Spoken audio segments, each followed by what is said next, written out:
Buenas tardes, compañeros y compañeras. Una cordial bienvenida hoy a este evento de conmemoración del asesinato de nuestro compañero Jorge Ortega. Un agradecimiento inmenso a cada uno de los panelistas hoy, al compañero Gil, Rangel, Amanda, Francisco, Yesid, Domingo. Muchas gracias por acompañarnos hoy aquí en este evento tan importante. Vamos a estar hoy en la moderación con el compañero Francisco Quiroga. Si me permiten, quiero dar unas palabras antes de darle la moderación al compañero Pacho. 20 de octubre de 1998, llegando a su residencia a las 7 p.m. aproximadamente, fue asesinado Jorge Ortega García, vicepresidente de la CUT, encargado del área de derechos humanos de la Central Unitaria de Trabajadores CUT. Jorge fue estigmatizado, perseguido, amenazado y encarcelado por defender los derechos humanos de las y los trabajadores en Colombia. Se resistió a exiliarse en otro país para preservar su vida porque pensaba que el Estado colombiano debía garantizar los derechos a la población colombiana. Y un 20 de octubre, hace 22 años, lo asesinaron en el país más peligroso del mundo para ejercer la actividad sindical. Defendió el derecho de libertad sindical y fue víctima de la política de exterminio contra el sindicalismo, política que confrontó y le costó la vida, Hoy rendimos homenaje a tu compromiso, a tu convicción y lucha por una vida en dignidad para los trabajadores y trabajadoras y por aportar en la construcción de un mejor país. Tu lucha seguirá siendo la nuestra. Compañero Jorge Ortega. Presente. Presente. Siempre presente. Bueno, Pacho, te doy la entrada. Francisco Quiroga es veedor del Polo, ex sindicalista y abogado laboralista. Pacho, te dejo. Bueno, compañeros, buenas tardes. Debemos también recordar que Jorge fue trabajador por algo cerca de casi 20 años de la electrificadora de Bolívar, que era de San Jacinto Bolívar, y que muere en circunstancias por demás bastante extrañas, o que debemos señalar por el gobierno, por el paramilitarismo, y que a la fecha de hoy, 22 años después de su asesinato, no se ha establecido los autores intelectuales de este crimen. Entonces, hoy estamos conmemorando los 22 años de la muerte de nuestro vicepresidente de la CUT. Y para conmemorarlo tenemos hoy un panel que se llama Libertad Sindical y Genocidio en Colombia, en un momento en el que estamos con una crisis bastante alta debido a los asesinatos de líderes sociales, de sindicalistas y de todo. Vamos a estar hoy, en el día de hoy, con los compañeros Domingo Tovar Arrieta, con el compañero Gil Alberto Falcón Prasca, con la compañera de Video Pesar por ella, qué pena, le ofrezco excusas, Amanda Rincón, con el compañero Yesid Camacho y con el compañero Rangel Ramos Zapata. El orden de presentación del día de hoy, empezamos con Domingo. El compañero Domingo Tovar Arrieta, líder social y político, defensor de derechos humanos, expresidente de la CUT, de igual también hacía parte del Departamento de Derechos Humanos de la CUT, candidato a la alcaldía, al Consejo de Barranquilla. Los dejo con el compañero Domingo Tovar. Hola, compañeros, compañeras, buenas tardes. Amigos y amigas que están acompañándonos en este foro. De antemano, mi aprecio y mi consideración, volverlos a ver, volvernos a encontrar y volvernos a sentir. Un día como hoy, compartí almuerzo con Jorge Ortega en el salón del Ejecutivo de la CUT. ¿Sí? Estábamos en la realización de un paro nacional. Jorge en ese momento estaba de primer vicepresidente de la CUT. Y en la charla hubo una situación, hablando dos costeños, uno de los Montes de María y el otro sabanero en la mamadera de gallo. Llegamos a un acuerdo que de los dos el que quedara vivo tenía el compromiso de llevar al otro a su pueblo. Hoy me pasa como el vallenato. ¿Sí? Nunca hubiese querido que ese compromiso se hubiera hecho realidad. Yo acompañé a Jorge hasta dejarlo en el cementerio de San Jacinto. Bien, son 22 años, entonces nosotros podríamos ponernos a hacer un parangón, cuál era el sentido político de ese momento y cuál es el sentido político de 22 años después. Habrá cosas que han sufrido cambios, transformaciones, otras han desaparecido. Pero yo creo que la esencia del poder político, de la gobernabilidad y de la represión y violaciones siguen vigentes. Mire, para ubicarnos, yo voy a plantear unas líneas. Nosotros hoy deberíamos estar haciendo una situación de periodo. Para mí hay un periodo que se inicia con la firma de los acuerdos para la terminación del conflicto y la construcción de la paz, que genera un estado transitorio entre 15 y 20 años. Por eso los compañeros de la FARC tienen seguro otra vez las curules en las elecciones próximas. Y por eso la JEP tiene un tiempo mínimo de 15 años para recoger la verdad, tratar la justicia y la reparación. ¿Sí? Otros plantean que se puede iniciar un periodo en el proceso electoral que llevó a Duque a la presidencia de la República. Hoy algunos diríamos que Duque es mucho peor que Uribe, muy a pesar de que Uribe es un fascista consumado, pero tiene claras las cosas y eso permite saber cómo se confronta. Pero desafortunadamente esta es una caja de resonancia del fascismo y no tiene llave.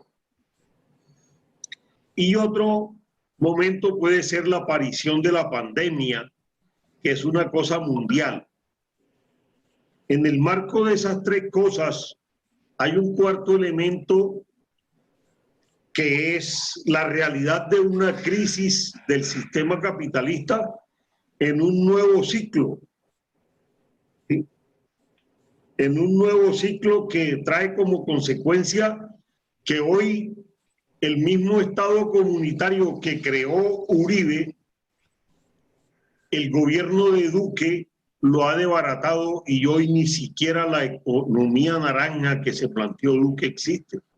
Entonces hoy estamos en los albores de un sistema capitalista que profundiza su última fase, como es el desarrollo imperialista. Bien. Entonces nosotros estamos haciendo un acto conmemorativo en un momento político, ¿sí? Momento que sí se puede iniciar con la elección de Duque. Entonces, hay un político que demarca una coyuntura compleja, indescifrable. ¿Sí? ¿Por qué? Porque hay un actor de la coyuntura que siempre miente. ¿Sí? Y la gran mentira que le está haciendo al pueblo colombiano no es el tema de la paz, pues todos sabíamos de antemano que si Duque llegaba al gobierno, los acuerdos los iban a volver triza. Duque le está mintiendo al país en algo fundamental, es la situación económica del país. Una economía que se está cayendo cada día. ¿Sí? Una economía que sigue generando desempleo, miseria y hambre, y de ñapa se le apareció la Virgen a Duque con la pandemia, y la pandemia le ha servido para profundizar la corrupción. Son desvergonzados, antihumanos, hasta los dineros con que se da la alimentación a los hogares infantiles se la roban. ¿Sí? Y Duque le miente al país sobre la situación, manejo y control de las Fuerzas Armadas y de policía. Entonces hay unos elementos y unos actores muy complejos en el marco de una coyuntura. Existe una insurgencia que está bebiendo de la experiencia de la FARC, y por eso no se convence que con este gobierno sea posible una mínima negociación, porque el ELN está bebiendo de la experiencia que está viviendo la FARC. Ahora leía por ahí, hoy van 2 líderes asesinados. Este es un asco de país, ¿sí? Pero aquí entra de una vez un punto que tenemos nosotros que entrar a analizar desde el conocimiento crítico. ¿Qué está pasando con la sociedad? La sociedad se sensibilizó con la guerra y todas sus facetas, porque la guerra continúa, ¿sí? O es una sociedad que la misma guerra la volvió indolente y en compañía del sistema capitalista llega al punto del individualismo. Sobrevivo, sálvese quien pueda. Entonces, cierro ahí, tenemos una crisis integral en un modelo de civilización, en un modelo de sociedad, que desafortunadamente esa sociedad a su interior está fraccionada y no sabe qué quiere la sociedad en este momento. Hoy nosotros hablamos de un contexto y de una gobernabilidad. ¿Sí? Entonces, hay una gobernabilidad arrogante, autoritaria, que sus prácticas son hacia la tendencia de desarrollo fascista. Y se crea una confusión entre poder político, Estado y poder paramilitar, porque el paramilitarismo no ha desaparecido, generando nuevas expresiones de la violencia. La violencia y la represión en Colombia están legisladas desde 1872, cuando se legisló que los comerciantes podían crear grupos de seguridad privada, y aparecieron los alguaciles, los guachimanes, los serenos, y luego el mismo carácter que tuvo la policía, que dependía de la alcaldía o el gobierno que se desarrollaba. Y la policía cada año cambiaba la concepción. En un periodo había una policía liberal que golpeaba a los conservadores y en otro año venía la policía conservadora que se desquitaba con los liberales.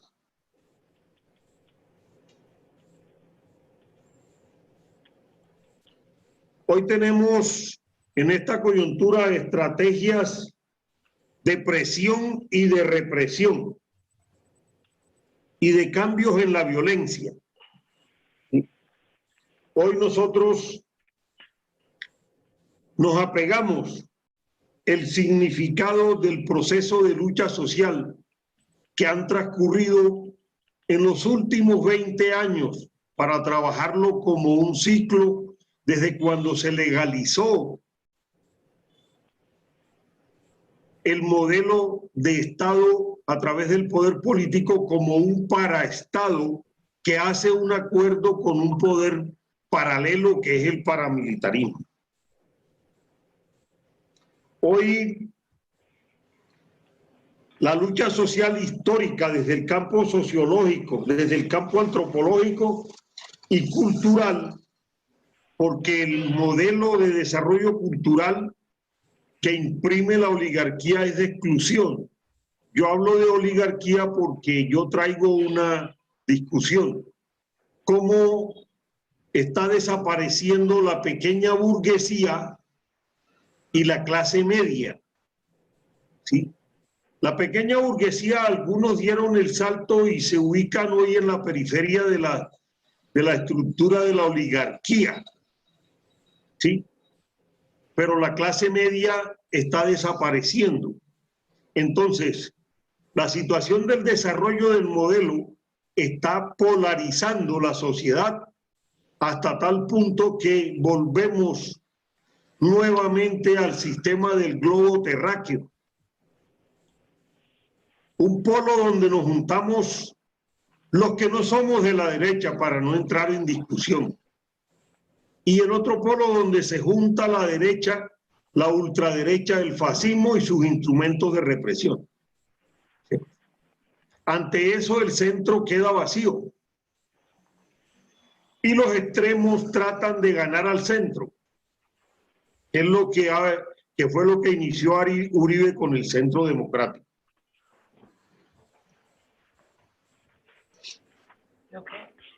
La lucha social de nosotros ha sido de resistencia, ha sido de rebelión y ha sido de dignidad.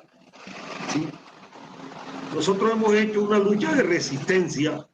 Si en el registro que tiene el informe la JEP hay con registro 3.225 sindicalistas asesinados, pero aquí sabemos que el número está sobre los 4.000. Lo que pasa es que la política del terrorismo es tan dura que ni siquiera las familias denunciaban la pérdida de un ser querido. Hemos generado un proceso de resistencia. Miren que todavía resistimos donde estamos nosotros y todavía mañana vamos a salir nuevamente a la calle en la búsqueda de ese escenario legítimo que es la calle, el mejor escenario político. Y ha sido una lucha por la dignidad, porque nosotros estamos en la recuperación de nuestra dignidad, que ha sido pisoteada desde todos los puntos de vista.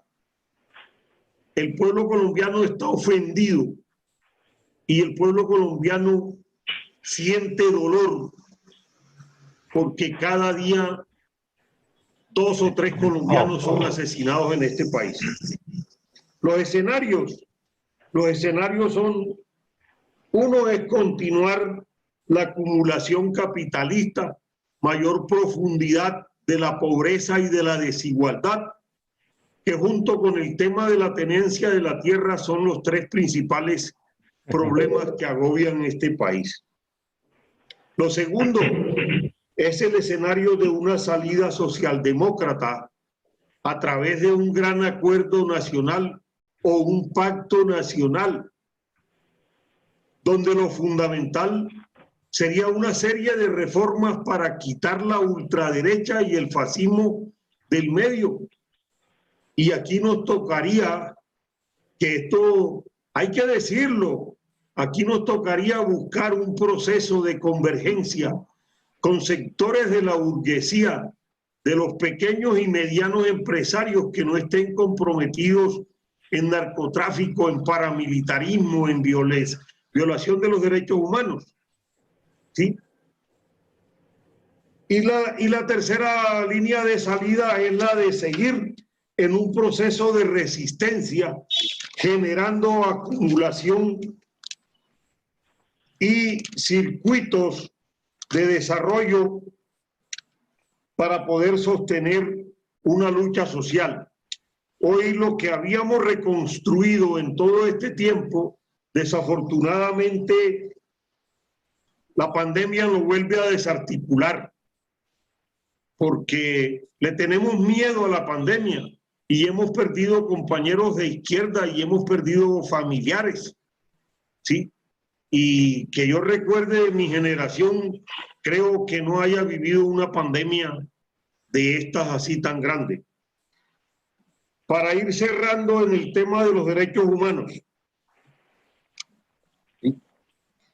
Los derechos humanos son las condiciones, los derechos y las garantías que tenemos y que ejercemos por el solo hecho de ser humano.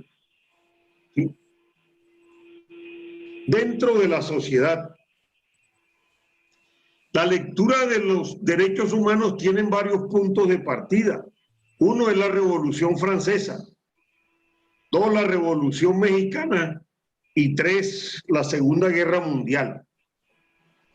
A partir de ahí se trabaja un acuerdo político y aparece la Declaración Universal de los Derechos Humanos. La Declaración Universal de los Derechos Humanos es un acuerdo político entre los gobiernos, entre los estados y entre los pueblos.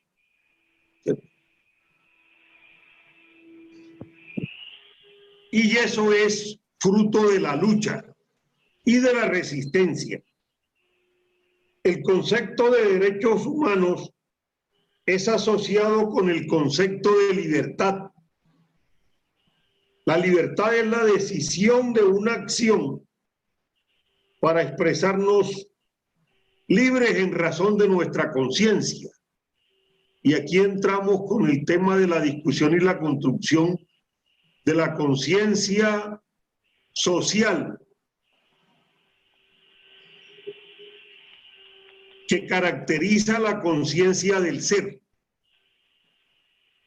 El otro elemento es que el ser humano tiene una relación directa con la naturaleza, ¿sí?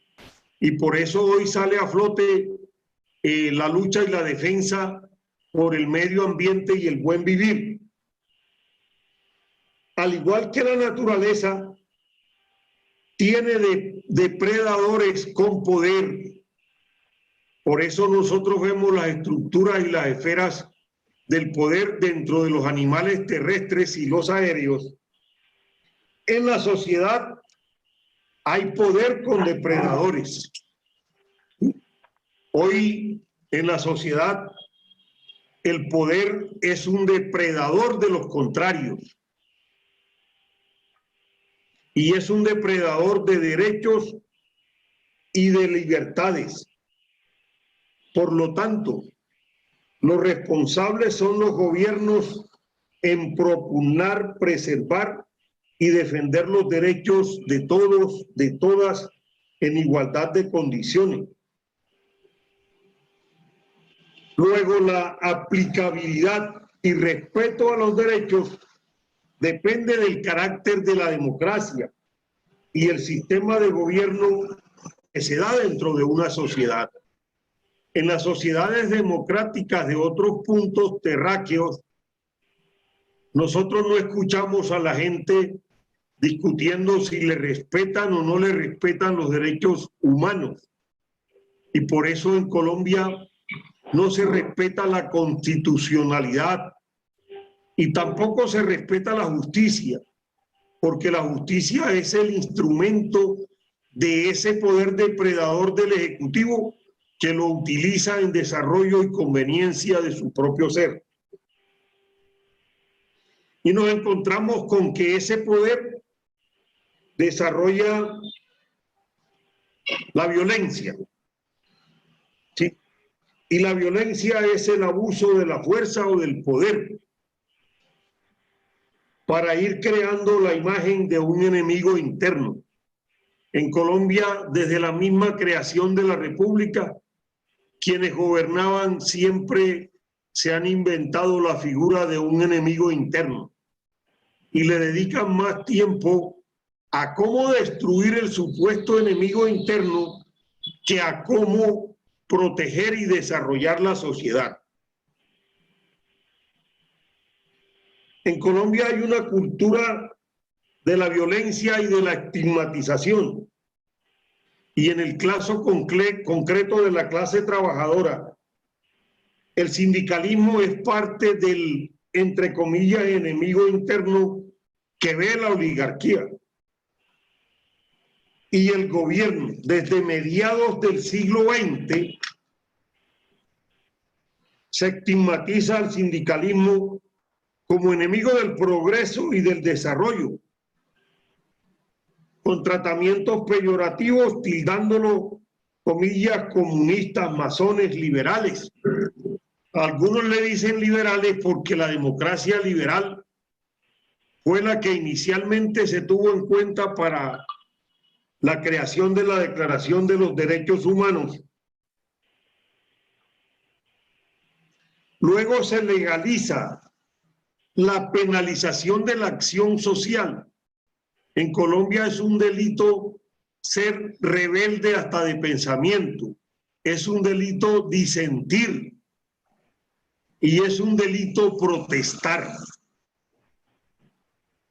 Esa se judicializa, pero también entra en otra fase de la violencia y es la criminalización de un derecho social.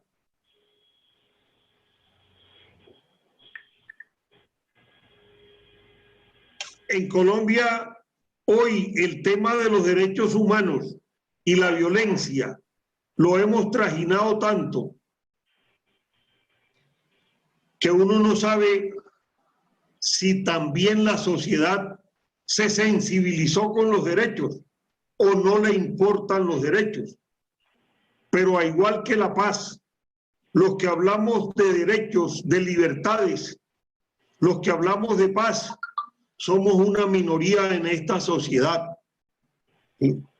que no hemos logrado hacer un análisis de la realidad con conocimiento crítico para tener puntos de apoyo y proyecciones.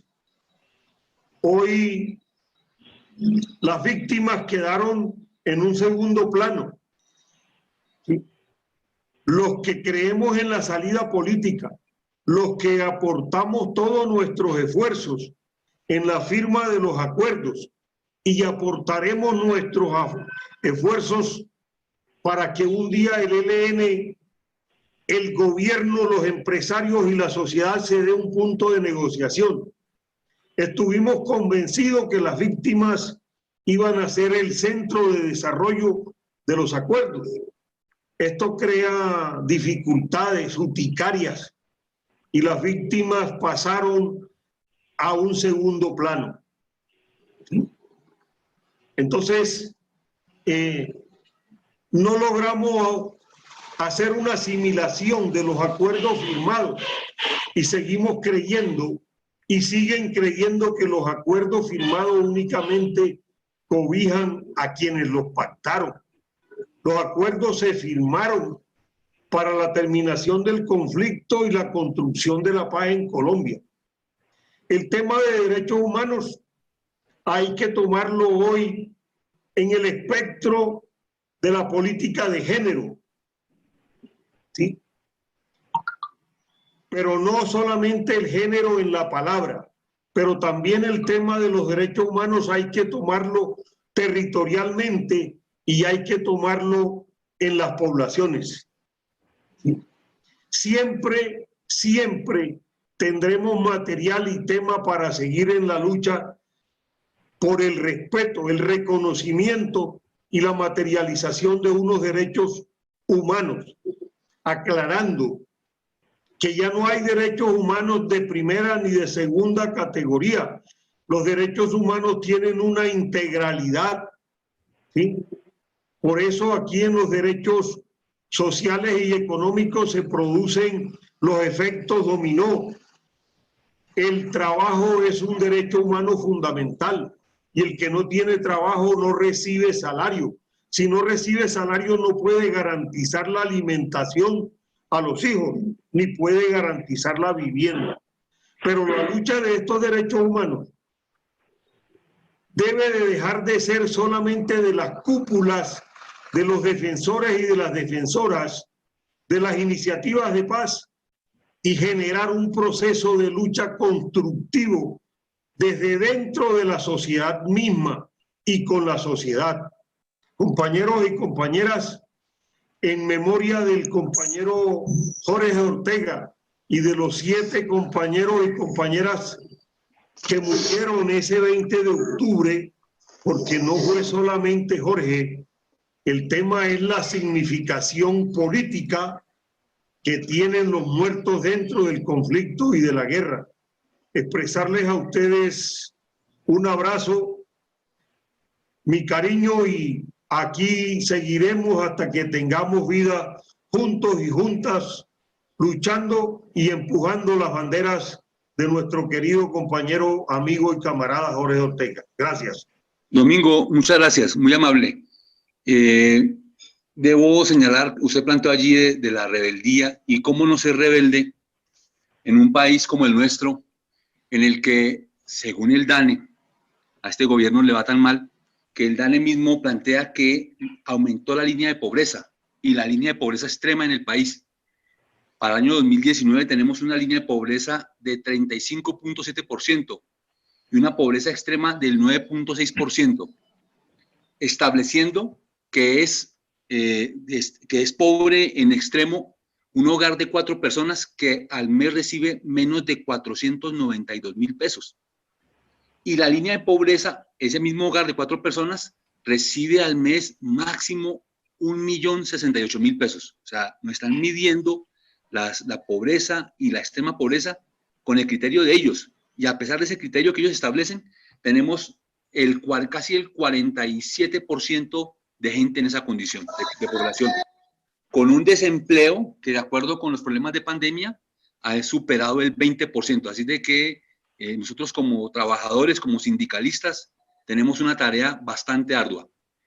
Bien, nos acompaña de igual manera la compañera Amanda Rincón, maestra con estudios en Derecho de la Universidad Nacional, exintegrante del Comité Ejecutivo de FECODE. Amanda, buena tarde y queda el auditorio contigo. Te recuerdo que tenemos 15 minutos. Muchas gracias. Gracias, Francisco. Y no pude contestar el saludo de Domingo. Me alegra mucho que hoy tengamos este espacio. Podíamos haberlo tenido todos los años, pero lamentablemente como que el sistema nos la aplica toda, pero también le ayudamos un poquito al sistema y nos alejamos, nos aislamos, nos aplicamos la censura entre el sentir y el expresarnos, y por eso es muy agradable sentir que hoy nos podemos estar comunicando. Agradezco a Esperanza la invitación, a Yuli porque ha estado siempre ahí conectada conmigo, y a todos los compañeros y compañeras, que hoy sea ese día para que recordemos, al igual que lo hizo Domingo, que hace 22 años con Yuli estábamos despidiéndonos a las 7:30, 8 de la noche, antes precisamente de que sucediera esa situación tan dura, tan difícil. Bueno, yo creo que Domingo ha hecho una exposición amplia, suficiente, ha expresado muchas cosas que tenemos que seguir trabajando. Pero en el caso del magisterio, la historia ha sido muy concreta, muy compleja también. La hemos vivido de diferentes formas. Esa década del 80 y del 90, 2 décadas muy difíciles, muy complicadas, y afortunadamente recientemente, con el aporte y la ayuda de la Escuela Nacional Sindical, la Federación Colombiana de Trabajadores y Trabajadoras de la Educación, como se llama hoy, se dio a la tarea de reivindicar colectivamente ese genocidio que se ha hecho con el magisterio y sus familias. Y yo invito a los compañeros y compañeras para que consulten en Google el informe que se entregó a la Comisión de la Verdad, titulado La vida por educar, del cual quiero resaltar unas cosas muy rápidamente. El título de ese informe, una violencia sistemática en contra del magisterio como respuesta a su capacidad de movilización, protesta y liderazgo social, político y pedagógico. Cuando llegué a la Federación Colombiana de Educadores, desafortunadamente, a la Federación no, al Comité Ejecutivo de la Federación, he sido afiliada desde que llegué a la ADE. Había una situación como de adormecimiento en relación con cómo acompañar la situación que estaban viviendo muchas maestras y maestros, sobre todo de los territorios. En Bogotá, afortunada o desafortunadamente, no se ha sentido tan fuerte esa persecución permanente, porque no ha cesado. Y nos dimos a la tarea, por algunas dificultades que había para el ejercicio de funciones en el cargo que se me había asignado, de reactivar todo el proceso de derechos humanos, con ayuda desde luego de los compañeros y compañeras desde la CUT nacional y de muchos compañeros y compañeras en los sindicatos filiales de la federación. Desafortunadamente hubo un tiempo nuevamente de adormecimiento y hoy se reactiva ese proceso.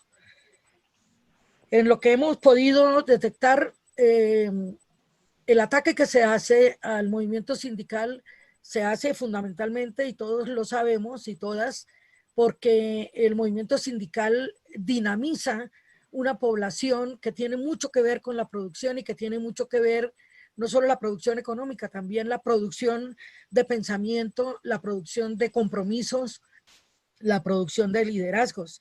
Y eso nos compete a los maestros y maestras.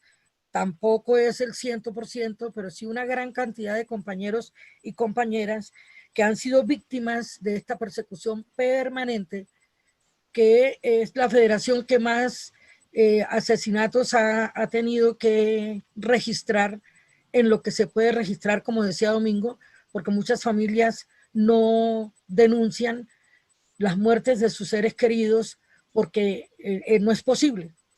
El amedrentamiento, el miedo, el terror de que son víctimas no les permite hacerlo. Sin embargo, es bueno decirles, informes como estos permiten que la memoria se mantenga. Yo diría que una deuda que tenemos con Jorge es precisamente mantener viva su memoria con el relato que hagan los compañeros y compañeras que tuvimos el privilegio de conocerlo. A veces con sus malos genios, porque se les saltaba el costeño por todo lado, pero generalmente con la amabilidad y la jocosidad que siempre le caracterizó. Creo que durante 2 décadas, más de 2 décadas, han sido graves los hechos de persecución y exterminio que se ha hecho contra el pueblo en general.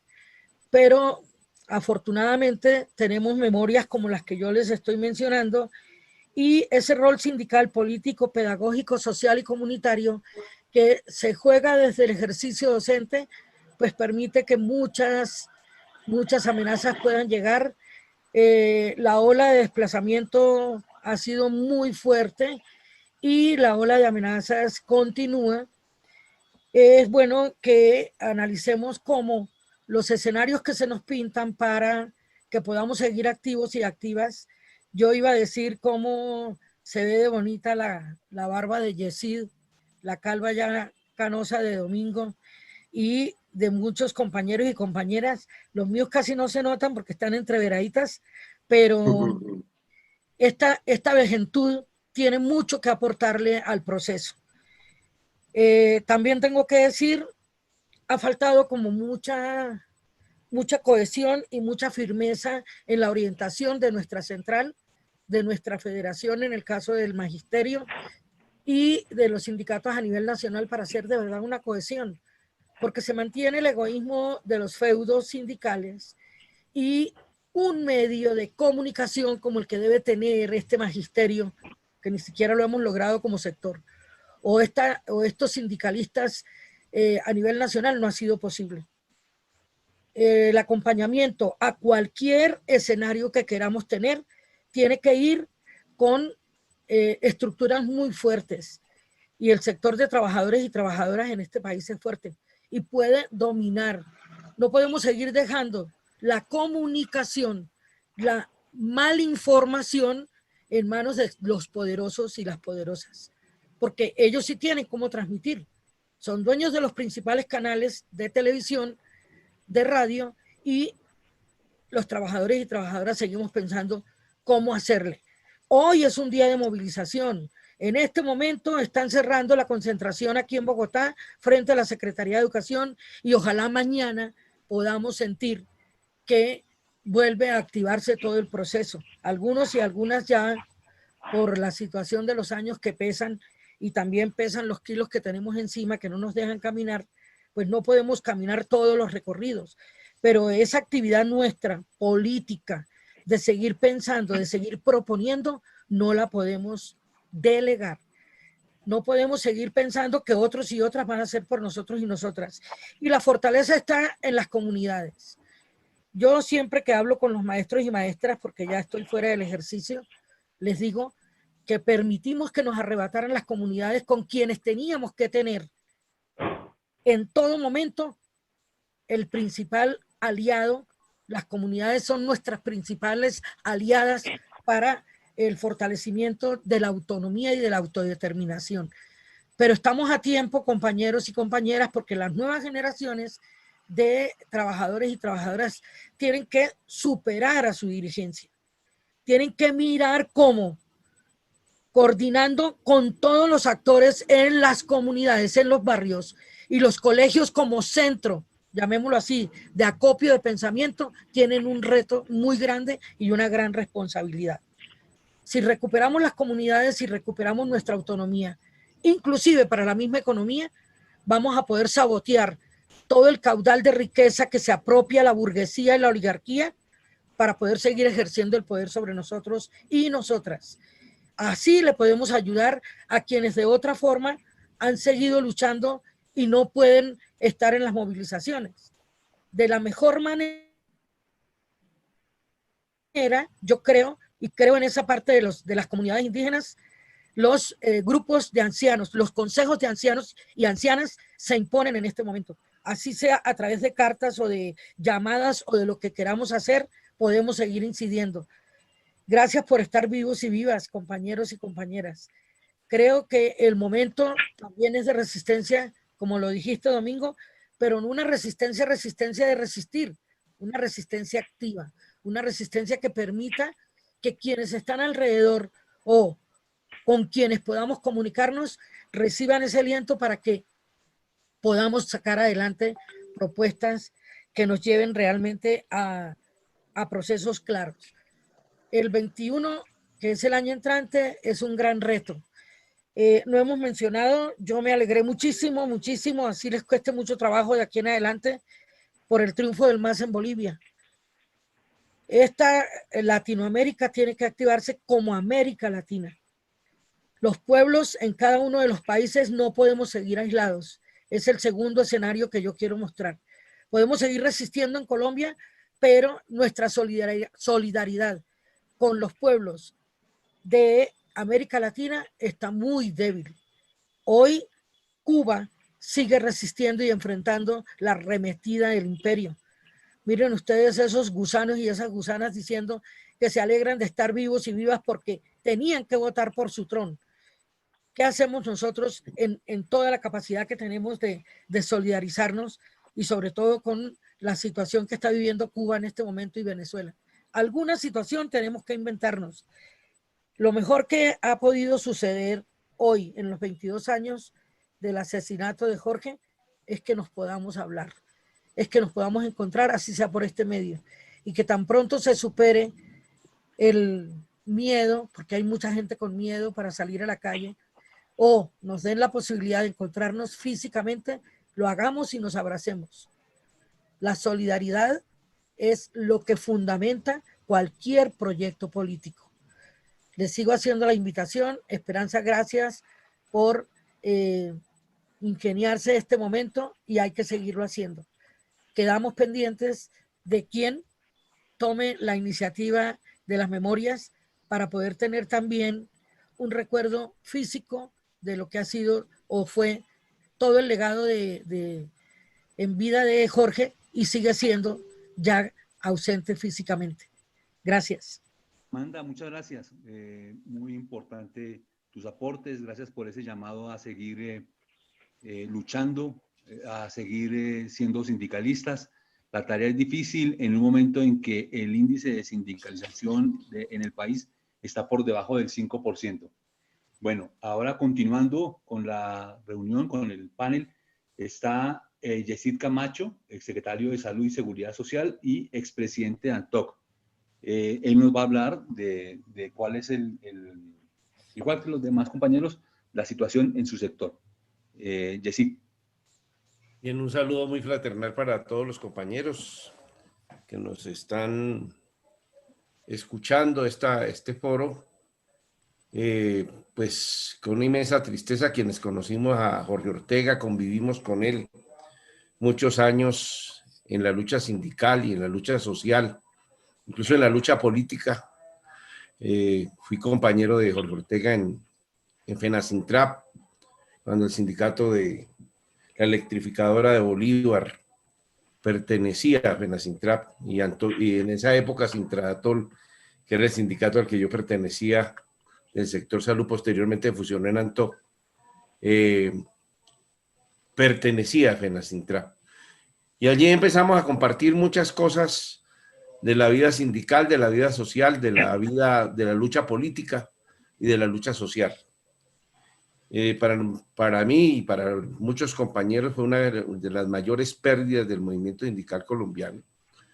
Ese día estábamos en la negociación del pliego de 1998, en la negociación del pliego nacional estatal en el episcopado colombiano, y allá recibimos la noticia del asesinato del compañero Jorge Ortega.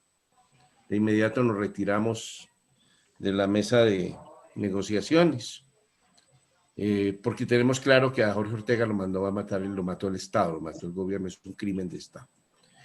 En esa medida pensamos que el sector salud es quizá el sector más violentado desde el punto de vista de la violencia antisindical. Nosotros vivimos una reestructuración de los hospitales y una liquidación de los hospitales, una implementación del modelo de la ley 100, del modelo del mercado, a sangre y fuego. En esa época, en ese periodo entre el año 2000 y el 2000, y hoy en día todavía, la cantidad de compañeros asesinados por oponerse a la reestructuración de los hospitales, por oponerse a la implementación de las EPS, por oponerse a que se crearan ese Estado comunitario de Álvaro Uribe Vélez, que no fue solamente de Álvaro Uribe, ya Pastrana empezó a dar algunos pasos, pero se consolidó en el primer gobierno de Álvaro Uribe. Esencialmente el tema de las empresas solidarias de salud, que hoy con el proyecto de ley 010 pretende acabar del todo el nuevo presidente. Ahí estoy de acuerdo con Domingo cuando decía que Duque está acabando hasta con el Estado comunitario que creó Álvaro Uribe. Entonces, en este momento se plantean en el proyecto de ley 010 que la total de las EPS que hay en el país, que son más de 50, no van a quedar sino 10.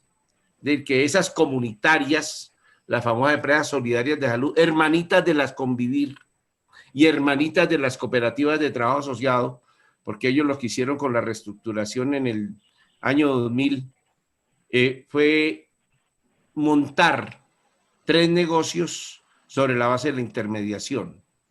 Un negocio que eran las empresas solidarias de salud, que eran cooperativas creadas por los mismos dueños de las Convivir, y las cooperativas de trabajo asociadas que nacían como hermanas en la medida que iban reestructurando y liquidando hospitales en territorio colombiano. En ese proceso liquidaron más de 600 hospitales del país. Pasamos de ser la mayoría de los prestadores de los servicios de salud a ser hoy en día el 30%. Los sindicatos nos debilitamos en más o menos el 70%. Los ingresos de los trabajadores cayeron en más o menos también el 70%. Nosotros tenemos trabajadores, enfermeros o médicos, ahorita que tanto se habla en medio de lo que llaman la pandemia, que ahora yo voy a hacer una corrección de que esto no es una pandemia. Entonces, y que nosotros no le podemos seguir haciendo el juego al Estado colombiano hablando de pandemia y a los neoliberales hablando de pandemia. ¿Por qué? Porque es que aquí estamos mirando solamente un factor, el factor biológico. Las pandemias tienen esa característica, y es que no miran sino el factor biológico, no miran el factor sociológico.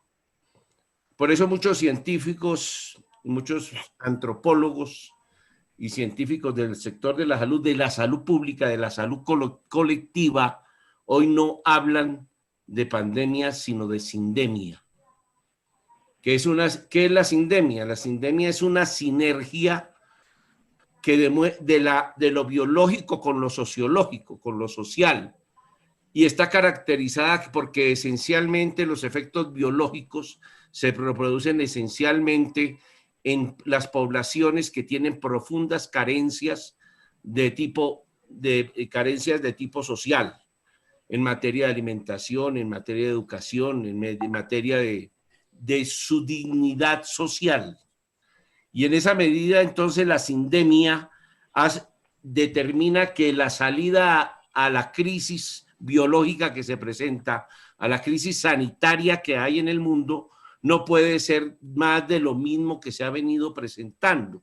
Incluso yo que pienso que uno de los que la tiene clara es el propio Papa Francisco, cuando en su encíclica dice que en este momento lo que hay que derrotar es el individualismo y desde el punto de vista del tema de salud se plantea claramente que la salida no puede ser lo que plantea, por ejemplo, el proyecto de ley 010 que tiene el gobierno presentado en el Congreso, donde dice que la salida es convertir definitivamente las EPS en asociadoras, en aseguradoras de salud, y que cada uno tenga su médico individual.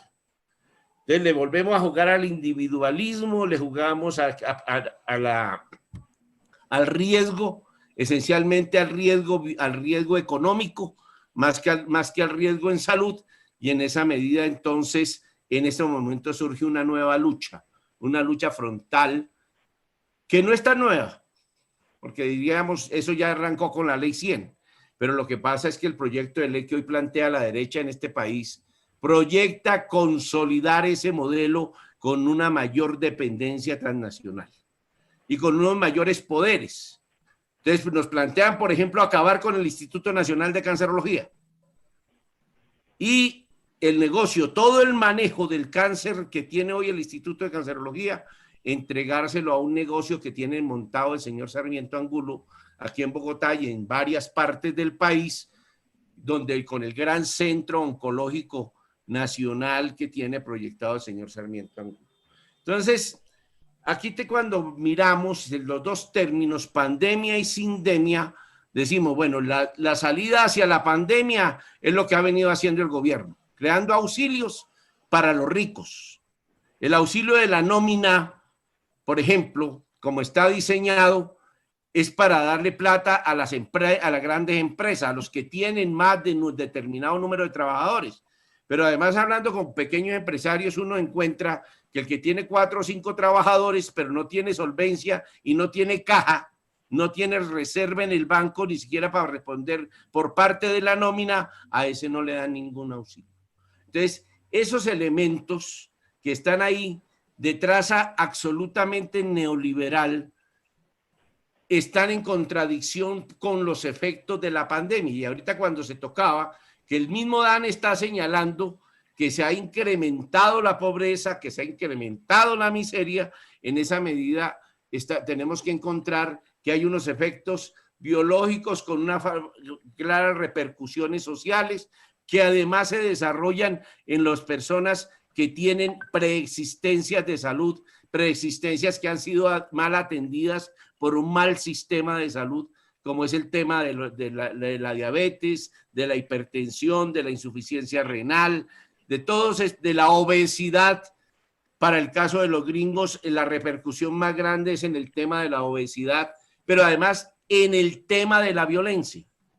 Y aquí tenemos que mirar cómo juega, aquí en Colombia juega con el tema del asesinato de los líderes sociales, con la violencia de género, con otra serie de violencias que se desarrollan en el país, y en Estados Unidos esencialmente vemos cómo la violencia racial se sigue desarrollando y tiene unas grandes repercusiones y unos grandes efectos sobre el tema de cómo se desarrolla el número de muertes y el número de contagios y la posición fascista que desarrolla el gobierno norteamericano, que también se vivió en Bolivia y que hoy nos plantean aquí en Colombia que el problema fundamental ya no es el problema sanitario, sino que el problema fundamental es cómo ponemos a producir la economía, pero no la economía de los medianos y pobres productores de los emprendimientos que llaman ahora, sino que lo que hay que poner a producir es la gran producción nacional, las grandes empresas, las grandes industrias, y hacia eso tiene que apuntar. Por eso, el concepto de sindemia nos lleva a tener y a acuñar, y eso no es un invento de ahora. Esto es quienes empezaron a principios de los 90 a definir, los científicos que empezaron en principios de los 90 a definir el concepto de sindemia, determinan claramente que cuando usted tiene claro el enlace entre lo biológico, lo sanitario con lo sociológico, debe tener claro hacia dónde apuntan las soluciones del problema. Y las soluciones del problema no puede ser a consolidar la riqueza con el argumento de que vamos a generar más cargos de trabajo, más empleos y subsidiar la riqueza, sino que tiene que apuntar a generar soluciones estructurales desde el punto de vista de las clases más golpeadas, más marginales, desde el punto de vista de resolver el problema de la pobreza, de la miseria y generar una gran resistencia social. Entonces, tenemos que empezar a caracterizarnos e incluso a diferenciarnos en el lenguaje con relación a la derecha. Sí, para ello magnífico. Y la Organización Mundial de la Salud va a salir a decir, como ha salido a decir, que ningún medicamento sirve, ni ninguno de los que hace Cuba, ninguno de los que hace China sirve. ¿Por qué? Porque es que la Organización Mundial de la Salud es una organización asesora de la Organización Mundial del Comercio y está controlada y financiada y sostenida por la Organización Mundial del Comercio y por las grandes transnacionales de medicamentos, y ella tiene la obligación de proteger los protocolos inventados por los grandes laboratorios para sostener ese negocio de los medicamentos y de los insumos hospitalarios y médicos, etcétera, etcétera. Entonces, en esa medida, nosotros tenemos que ubicarnos en torno a por qué es que vamos a luchar. No podemos seguir haciéndole el juego al cuento de la pandemia. Me parece que la propuesta de la renta básica, que no debería ser transitoria mientras estamos en crisis sanitaria, sino que debería ser permanente, es un elemento central de la pelea que debe desarrollar este país. Pero además también con relación a la naturaleza, también con relación al cambio climático, también con relación a la madre tierra, compañero como dicen Jessy, los indígenas. 3 minutos, Jessy. ¿3? Sí, viejo.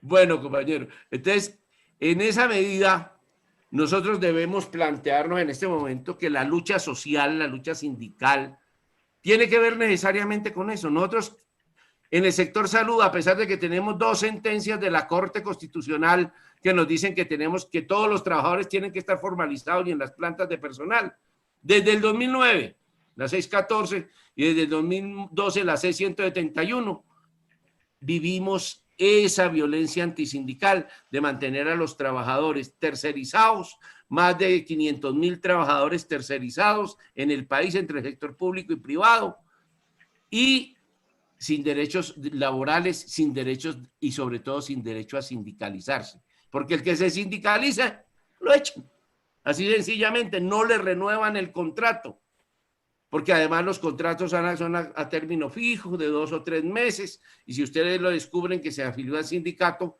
automáticamente lo sacan. Entonces, esos elementos nos plantean necesariamente una lucha política.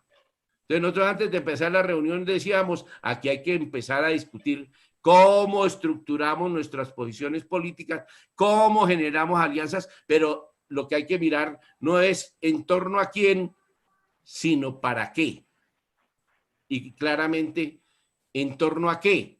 Y yo pienso que uno de los temas que nos puede identificar en este proceso de la crisis biológica que tenemos, es que no se va a superar en un año, es cómo confrontamos lo que quiere hacer el gobierno aprovechando la crisis del COVID-19 para consolidar su modelo neoliberal, y nosotros cómo generamos una lucha contra esa consolidación del modelo neoliberal. Y ahí juegan incluso los maestros, porque es que los maestros tienen que preocuparse.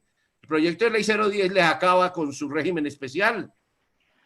Acaba claramente con el régimen, los regímenes especiales de salud que hay en el territorio colombiano. Y entonces aquí hay más de uno que tenemos que ahora no mirarnos el uno por un lado y el otro por el otro, sino cómo juntamos los esfuerzos y la lucha en todo el territorio colombiano. Y mañana nos vemos en la movilización, en la calle y en la movilización con todos los compañeros. Muchas gracias, compañero. Y un abrazo. Gracias. Para todos. Muy amable. Tocó usted un tema bastante trascendente, que es la libertad sindical, que en el país nos están maltratando. Era algo que había planteado yo. El índice de sindicalización a nivel privado es muy bajo, está en el 4.6, 4.7, y a nivel estatal la libertad sindical no existe, en la medida en que tenemos un decreto del 160 del 2014 que no permite una verdadera negociación, en la medida en que también existen violaciones al fuero sindical, y los jueces, lamentablemente, porque me consta, siguen haciendo esa vulneración y permitiendo que se despida, por ejemplo, a trabajadores con fuero sindical, pero que están en provisionalidad. Eso son condiciones que nos han bajado esa libertad sindical. Bien, ahora con nosotros el compañero Rangel Ramos Zapata, expresidente de Sintradepartamento, exiliado en Canadá desde el año 2002. Queremos escucharlo a usted en sus perspectivas de toda esta violencia sindical que ha habido y de la cual también es víctima. Siga, compañero. Muchas gracias por la invitación. Cordial saludo a todos.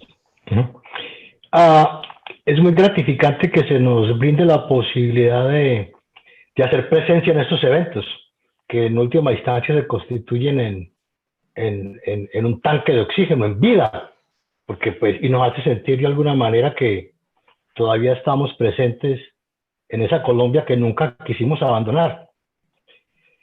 Soportar la dura condición del exilio es una larga agonía, eso es un lento morir.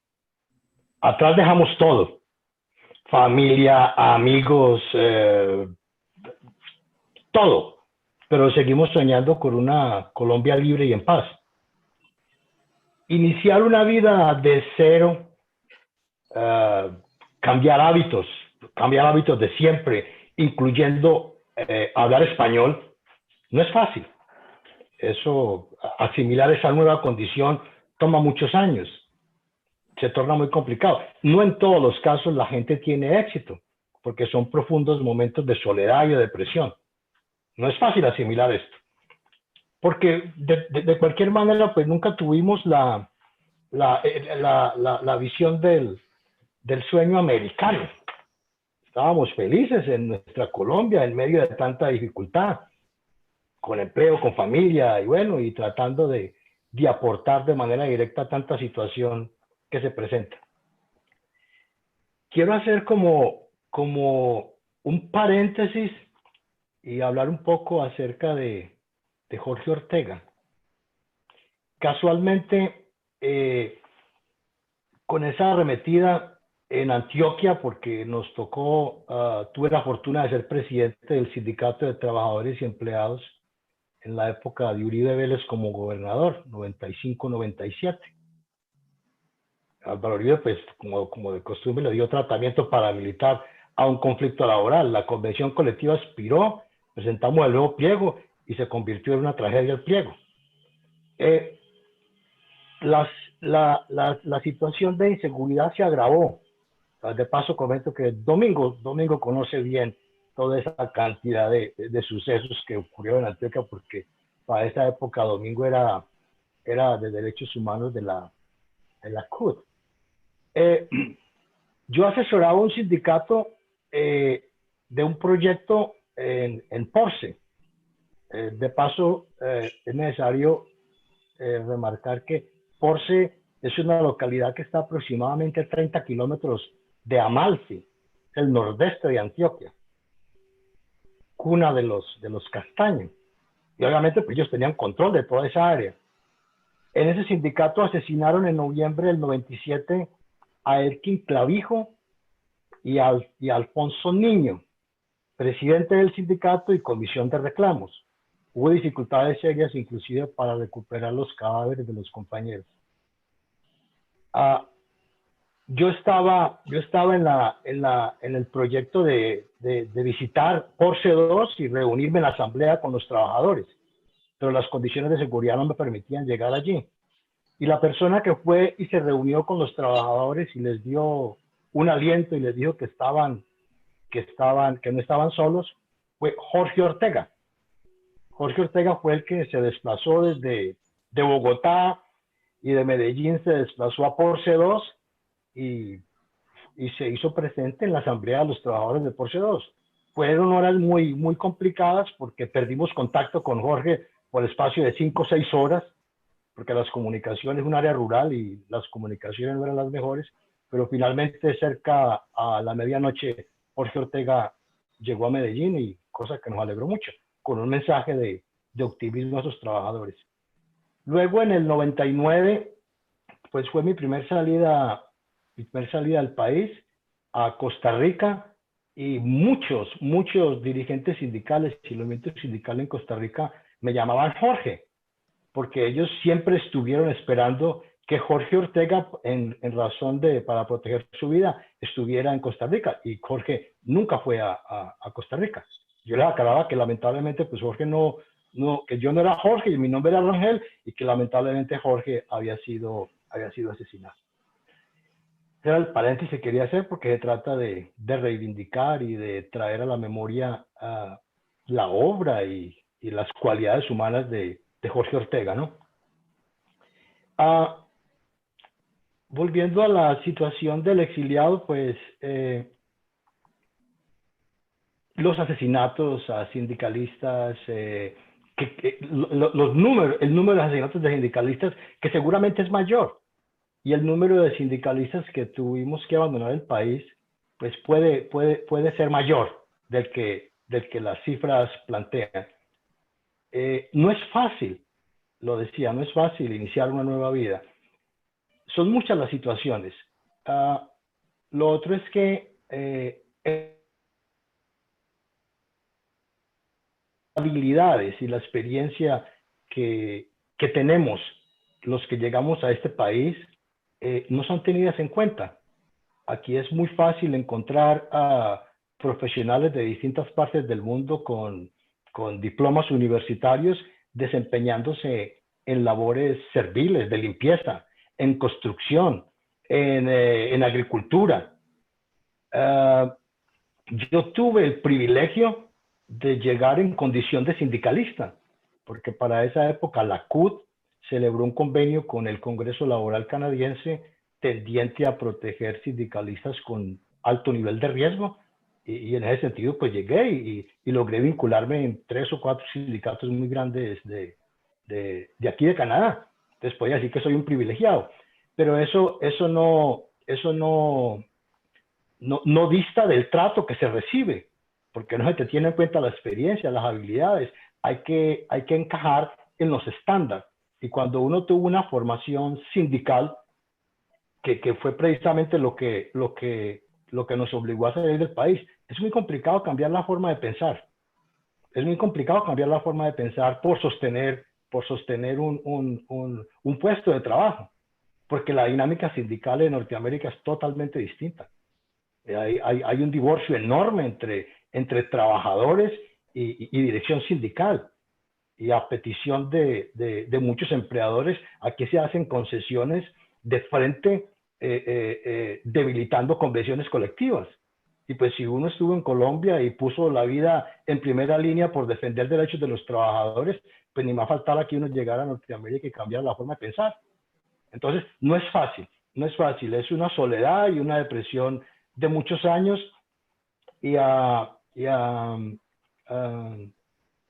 un aislamiento total y una impotencia muy fuerte, porque de cualquier manera el genocidio del movimiento sindical en Colombia rebajó de manera drástica la tasa de sindicalización, y muchos compañeros de los sindicatos que nosotros dejamos no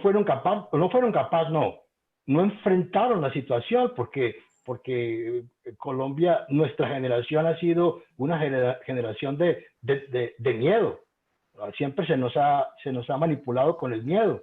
El Estado colombiano es una máquina asesina. No hay duda de ello. Cuando escucho desde aquí, con mucha impotencia, como planteo el asesinato de líderes sindicales, de defensores de derechos humanos, es el mismo patrón del genocidio del movimiento sindical. Exactamente el mismo patrón, porque es una impunidad del 100%, nunca se investiga al dirigente sindical o al dirigente social, y casi siempre se plantea es que se trivializa. Era un problema de espaldas, era un problema sentimental, era que le iban a robar, era que cualquier cosa. El Estado siempre le saca el bulto a la responsabilidad y la impunidad es 100%. Yo desde aquí pues diría que si yo tuviera la opción de quedarme en Colombia, si el tiempo pudiera regresar, de quedarme en Colombia, yo me quedaría. Y no le sugiero a ningún dirigente sindical que salga de su país. Hay que hacer cosas en Colombia. Hay que participar activamente en esta dinámica que hay allí, que todos los días es peor. De 20 años a esta parte que hubo que abandonar el país, pues la situación no ha mejorado. La situación ha empeorado. Todos los días es una situación nueva y distinta, y desde aquí se aprecia con enorme tristeza no poder participar en la toma de decisiones. Yo decía que los exiliados estamos olvidados por el movimiento sindical, pero no estoy autorizado a dar el nombre, pero bueno, porque comenta, pero previo a este evento, pues hablaba con una compañera y me decía, no, pues si están abandonados, estamos abandonados los que estamos aquí, pues imagínense los que están allá. Entonces hace falta pues como una mayor integración. Bueno, si logramos coincidencia en el discurso, pues tenemos que hacer de las coincidencias algo un poquito más real. Tiene que ser más real, y no puede ser tan esporádico estos encuentros, y por lo menos la gente que coincidimos en cómo hay que cambiar tanta situación adversa, pues debiéramos de tener una comunicación más fluida. Pareciera que desde aquí, cuando uno ve las atrocidades que se cometen en Colombia, desde aquí, pues uno se pregunta algo que llama la atención es que aquí en Norteamérica, especialmente aquí en Canadá, la noticia del día puede ser que un perrito se atascó o que un gatico se atascó. Es noticia nacional. O un accidente de tránsito. Pero en Colombia estamos hablando de vidas, de masacres. Y la prensa trivializa eso. La prensa no, o los noticieros colombianos cuando hablan de una masacre son tres minutos o 2 minutos y al final farándula o deportes. Y entonces la vida de tanto dirigente social, sindical y defensor de derechos humanos, pues no, el mensaje no le llega a la comunidad y de alguna manera pues la gente está asustada porque la primer víctima de la guerra es la verdad, entonces diluyen la verdad. Y entonces a la gente la viene entreteniendo con los shows de televisión, con el deporte y con ese tipo de cosas que distraen y que no permiten. Yo sí aspiro a que, pienso que es una nueva generación, pienso que de alguna manera hicimos un aporte en su momento para tratar de cambiar tanta realidad funesta en Colombia y pienso que de alguna manera la gente pues ha venido perdiendo el miedo a esa intimidación permanente del Estado. Pues la minga es un ejemplo. Mañana entiendo que la CUT pues también va a salir a la calle y se trata fundamentalmente de eso, que tratemos de hacer los cambios afuera, en la calle, con la gente, menos en los escritorios y más en la calle con la gente. Creo que de todas maneras es un proceso largo y complejo y pues veía con mucha satisfacción pues poder participar de alguna manera en transformar esa cruda realidad que tiene el país y poder ver una Colombia pues libre y en paz en el mediano plazo.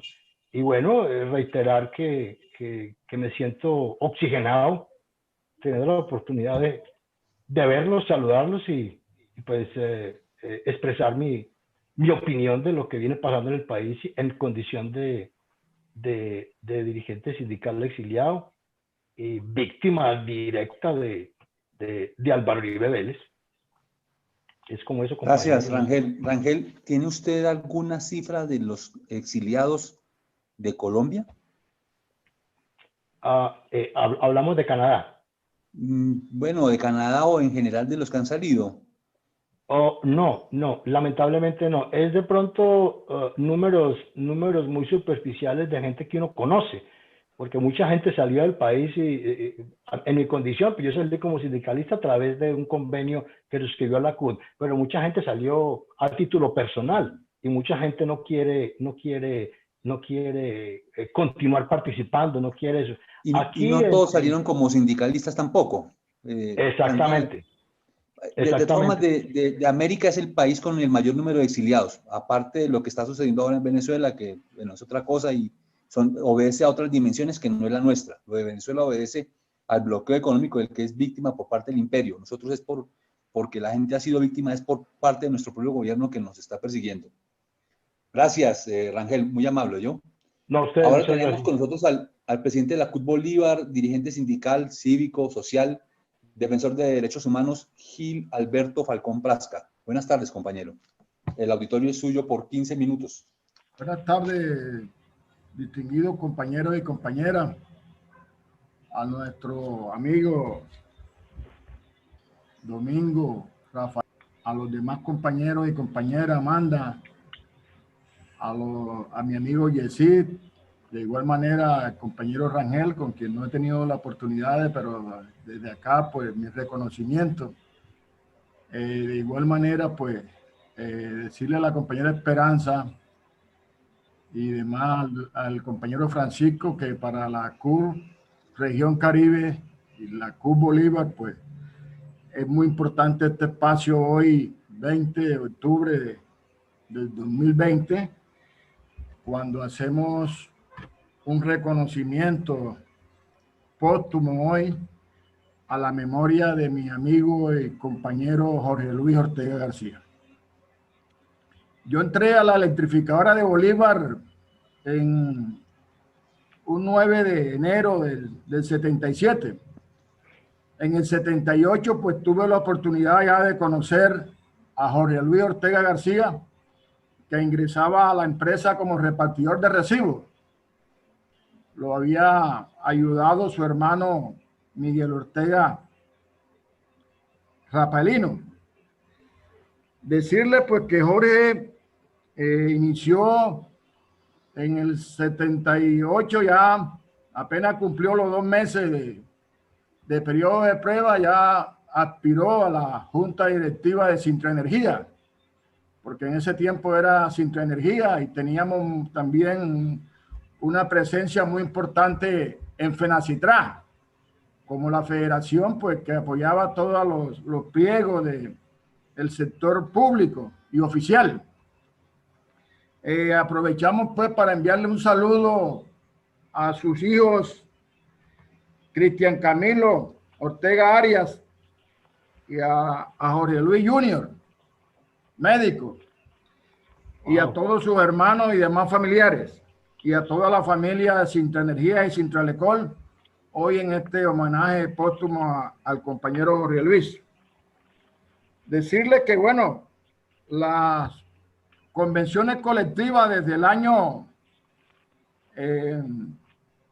99 hasta su asesinato en el 20 de octubre en las horas de la noche del 98 llevan la rúbrica de Jorge Luis Ortega García. También fue asesor fijo en las negociaciones de la Unión Sindical Obrera. Decirle que de igual manera fue un visionario. Jorge Luis Ortega García nos dijo en sus intervenciones, de lo cual tenemos memoria, lo que iba a pasar con la ley 142 y 143 de 1994. Cómo al igual que ahora, el Estado y el gobierno neoliberal iba a sanear las empresas para entregárselas al capital multinacional. Eso pues nos da una idea de lo importante que fue Jorge Ortega para el movimiento sindical y los partidos alternativos, habida cuenta que Jorge pues representaba desde 1979 a su tendencia política a luchar al interior de FENACITRA y al interior de Sintraenergia, y que en el 1987 ya nos fusionamos con Sintralecol. Obviamente estamos en un escenario para recordar el genocidio del movimiento sindical. Por eso hoy también hacemos un reconocimiento póstumo a la vida y obras en lo social y político de Aury Sarama Rugo, asesinado en el 2001. Lo mismo que otros compañeros que fueron asesinados, el atentado de que sufrió el compañero Rafael Cabarca un 2 de marzo del 2005 y su escolta. Todos estos son hechos pues que indudablemente enmarcan todo lo que ha sido la política de criminalización contra el movimiento sindical en Cartagena, en Bolívar y en la región Caribe.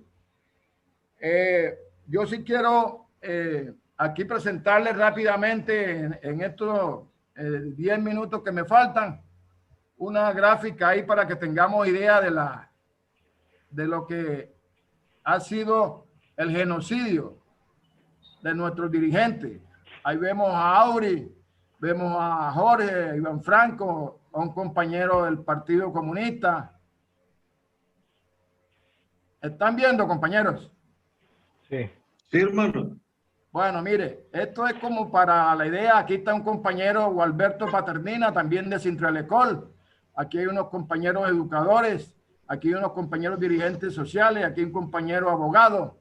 Bueno, esto es para que sepan cómo es que nosotros hoy, aprovechando lo de la Comisión de la Verdad y todo esto de la JEP, seguimos nuevamente desempolvando todas estas memorias para que no queden impunes estos aleves asesinatos de terrorismo de Estado. De igual manera, quiero aprovechar la oportunidad para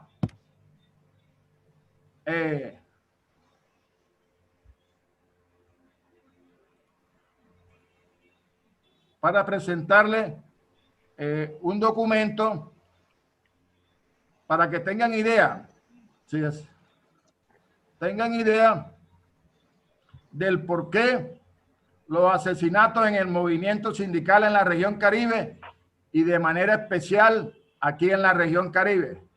Domingo sabe de este documento porque tuvo la oportunidad de ir allá con la alta dirigencia, siendo director de Derechos Humanos, a que Unión Fenosa le diera explicación del por qué nos tenían con la extrema derecha, que eran los generales, los coroneles, que eran los de seguridad privada de Unión Fenosa. Y ahí vemos entonces cómo nos estaban sindicando y focalizando de que el 30% de los compañeros acá en Bolívar éramos del ELN, un 15% de la FARC, un 5% del EPL, y especialmente pues eso pues tuvo incidencia en los asesinatos que se dieron en todos los departamentos sin excepción contra los líderes sindicales que se oponían y denunciaban que este documento fue lo que se ejecutó. Aquí hubo para todos y todas. Aquí esto, compañeros y compañeras, se cumplió a cabalidad.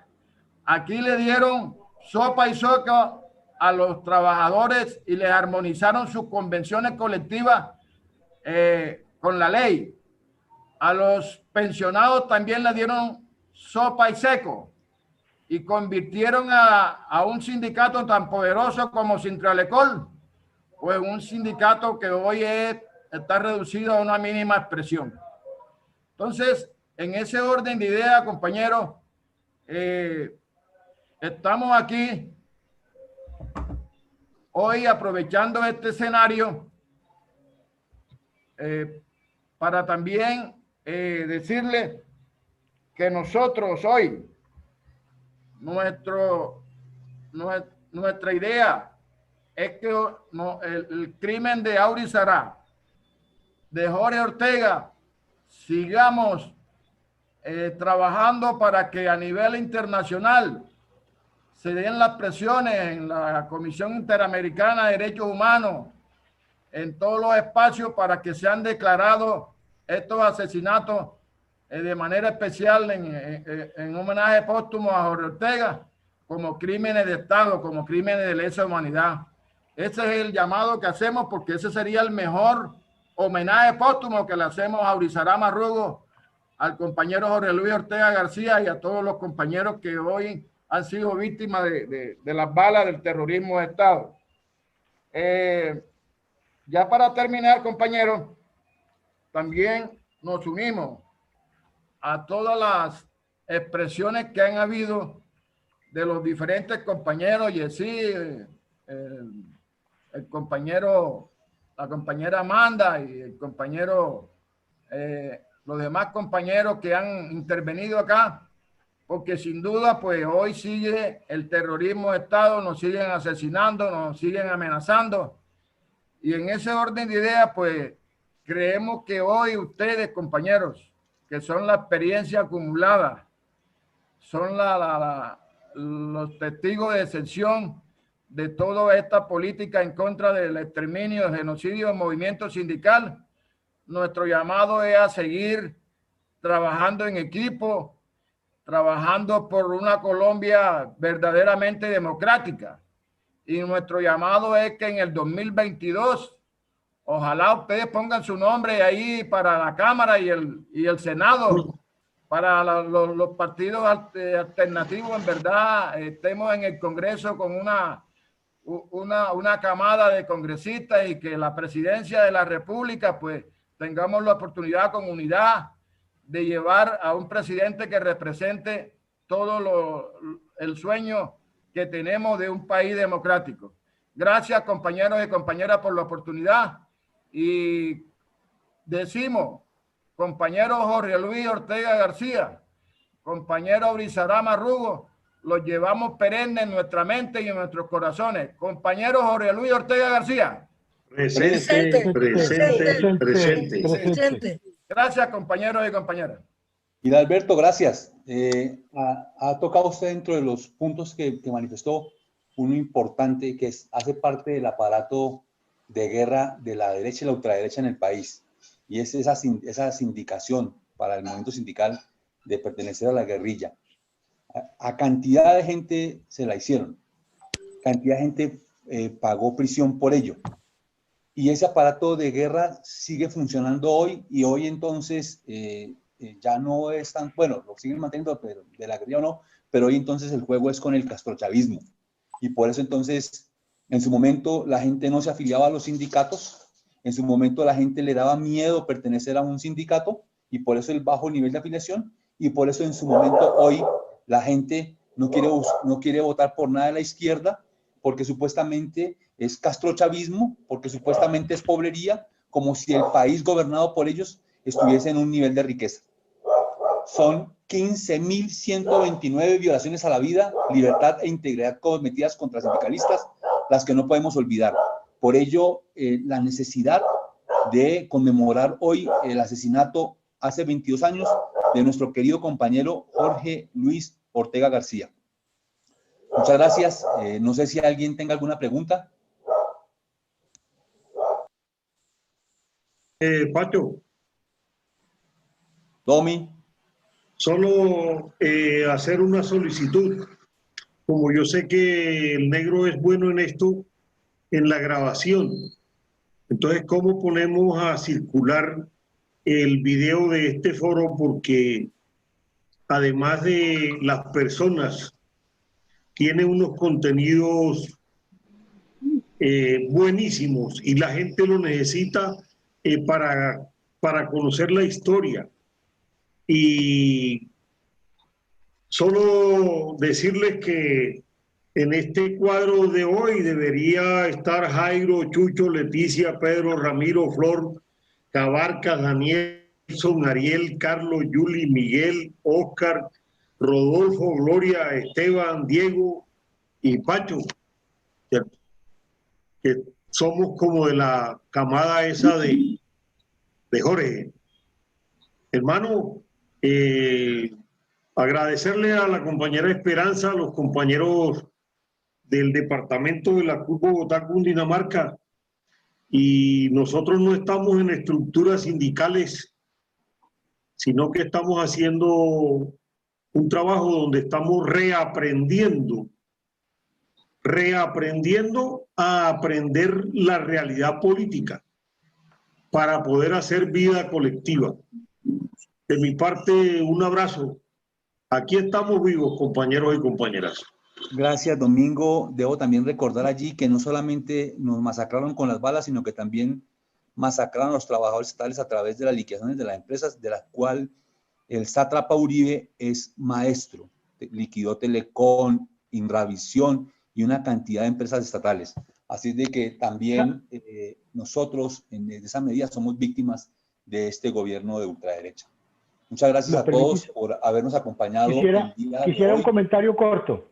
Dale, viejo.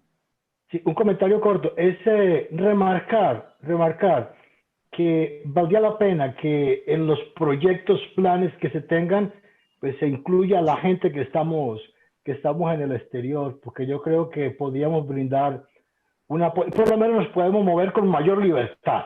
Por lo menos aquí no nos van a matar con balas, nos matan con aislamiento y soledad, pero con balas no. Entonces valdría la pena que tuvieran en cuenta a la gente que estamos por fuera, y agradecer enormemente la oportunidad y bueno, un fraterno abrazo a todos. Gusto de verlos. Rangel, Ángel. Un minutico, Pacho. Dale, Amanda. En Canadá hay muchos compañeros y compañeras. Por el sector del magisterio fue mucha la gente que salió, porque FECODE tuvo un programa, y a través de ese programa con el sindicato de allá pudimos ayudar a mucha gente y mucha gente salió. Pero allá hay ya gente organizada que también pudiéramos conectarla con vos para que para que no estés tan solo y se puedan como trabajar muchas cosas. De todas maneras, ustedes en el exterior pueden votar también y hacer campaña para que no se siga desperdiciando esa capacidad que tiene la gente de elegir. Esa es una cosa importante. Yo sigo insistiendo mucho que aquí hay que hacer la unidad latinoamericana y desde fuera muchos de los compañeros que están nos pueden colaborar en eso. Bien, Amanda, muchas gracias. De nuevo, gracias a todos los panelistas y gracias a los compañeros que participaron desde sus oficinas, desde sus casas, en esta reunión el día de hoy. Muy amables. Gracias, compañeros.